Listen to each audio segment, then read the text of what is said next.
H.P. Lovecraft is the go-to example for a famous literary bigot, and with very good reason. But at the same time, it's not quite as simple as that. One of Lovecraft's closest friends was one of the early 20th century USA's absolute chads of anti-racism, James Ferdinand Morton. Buckle up because this is gonna get unexpected. Morton was an anarchist, a freethinker into free love, and an early American Baha'i. Baha'i being a passionately anti-racist religion from Persia, Iran. He was also a radical anti-racist activist in his secular life. He joined the NAACP and served on committees, spoke at anti-racist conferences, wrote articles about the necessity of anti-racism in anarchist papers, and his only published book was called The Curse of Race Prejudice.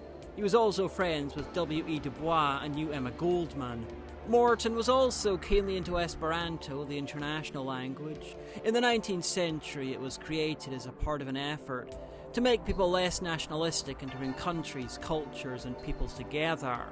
So how did he end up being buddies with H.P. Lovecraft? Kind of a fun story. A guy called Isaacson wrote an article about Walt Whitman and opposing racism. Lovecraft responded to it by insulting Whitman and by being racist.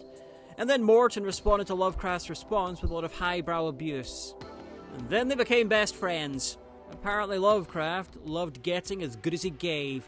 They wrote to each other often, met as often as they could, discussed everything. And eventually, it seems Morton started getting through because Lovecraft was actively improving in his last days. He became a socialist and was ashamed of his earlier views. He was at the start of a redemption arc when he collapsed and was taken to hospital, where they discovered he had cancer and not long to live.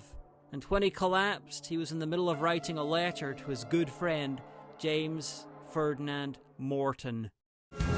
Something tells me I'm into something good.